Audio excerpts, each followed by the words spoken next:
تو گویا کہ ٹانگ ڈیڈ ہونی شروع ہو جاتی ہے۔ مفسرین کرام یہ فرماتے ہیں کہ اس کی مثال پھلوں سے بھی دی جا سکتی ہے کہ پھل کی فطرت کیا ہے کہ اس کو تازہ استعمال کیا جائے، لیکن جب اس کو تازہ استعمال نہیں کیا جائے گا، وہ گلنے سڑنے شروع ہو جائے گا تو آخر میں اس پھل کی کیا حیثیت ہوتی ہے کہ ہم اسے کچرے میں پھینک دیتے ہیں۔ یہی مثال انسان کی بھی ہے کہ اللہ تعالیٰ نے انسان کو بہت کچھ دے کر بھیجا ہے۔ انسان کے اندر اللہ پاک نے ایک جہان، ایک دنیا آباد کی ہوئی ہے، لیکن جب انسان اپنے آپ کو ڈسکور نہیں کر پاتا، اپنی صلاحیتوں کو صحیح طریقے سے استعمال نہیں کر پاتا ہے تو وہ تمام صلاحیتیں جو ہیں وہ ڈیڈ ہونے شروع ہو جاتی ہیں، تو یہی انسان جو ہے وہ کچرے کی طرح ناکارہ بن جاتا ہے،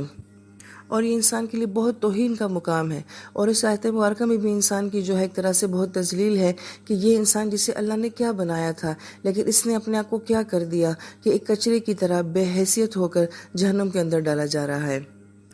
پھر آیت مبارکہ میں شہیق کا لفظ استعمال کیا گیا ہے کہ جہنم خود کس کیفیت کے اندر ہوگی کہ جب اس کے اندر کسی نافرمان کو ڈالا جائے گا تو فرمایا کہ شہیق ایسی آواز کو کہتے ہیں کہ جو روتے وقت آواز بہت اونچی ہو جاتی ہے، اس کو شہیق کہا جاتا ہے۔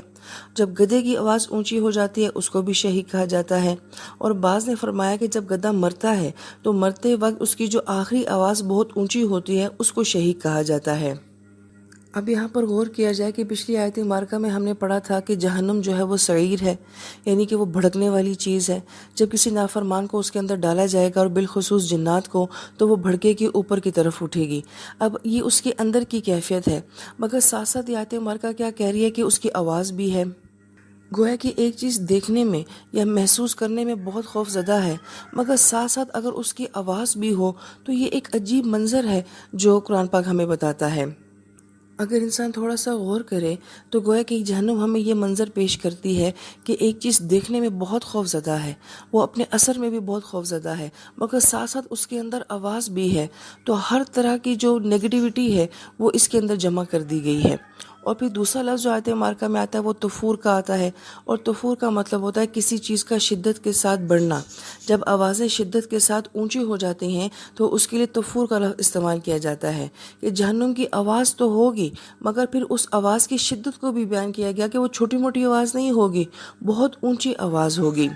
اب اگر آیت مبارکہ پہ غور کیا جائے تو انسان جو ہے وہ تو حواس خمسہ کے اوپر چلتا ہے۔ میں دیکھنے سے، چھونے سے، سونگنے سے بہت ساری چیزوں کو پہچانتی ہوں، تو گویا کہ اس میں تین کیفیات تو فوراً بتا دی گئی ہیں کہ بھڑکے کی بھی،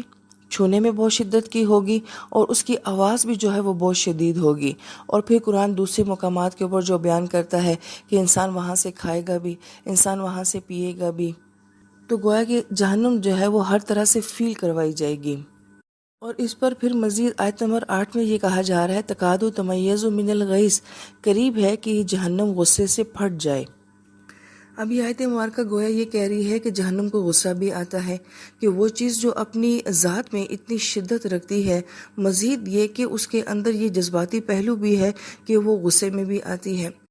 اور جہنم کے بارے میں ہم نے پیچھے یہ پڑھا تھا کہ جہنم دیکھتی بھی ہے، بولتی بھی ہے اور پہچانتی بھی ہے۔ اب مفسرین کرام یہ فرماتے ہیں کہ جہنم کو غصہ کیوں آئے گا؟ اس لیے کہ وہ اللہ تعالیٰ کے نافرمان کو پہچانتی ہوگی، اور جب بھی کوئی اللہ کا نافرمان جو ہے وہ جہنم میں ڈالا جائے گا تو وہ غصے سے مزید بھڑک جائے گی۔ گویا کہ جہنم بھی اللہ تعالیٰ کے نافرمان سے نفرت کرتی ہے۔ تو جہنم اگرچہ ایک نافرمان انسان کے لیے بہت بری جگہ ہے، مگر یہ اللہ تعالیٰ کی بہت وفادار مخلوق ہے کہ اللہ تعالیٰ کے نافرمان سے اس کو بھی نفرت ہے۔ اب یہاں پہ ہم رک جاتے ہیں اور اپنے نبی صلی اللہ علیہ وآلہ وسلم کی سنت کو پورا کرتے ہیں کہ آپ علیہ السلام کی مبارک سنت یہ تھی، جب آپ قرآن پاک کی تلاوت کرتے تو جہاں کہیں جہنم کا تذکرہ آتا آپ وہاں پہ رک جاتے اور اللہ تعالیٰ کی ذات سے جہنم سے پناہ مانگتے۔ آپ علیہ السلام کو جہنم سے کیا خطرہ تھا، لیکن دراصل میں آپ نے امت کو یہ سکھایا کہ یہ وہ جگہ ہوتی ہیں جہاں اللہ تعالیٰ سے دعائیں مانگی جاتی ہیں۔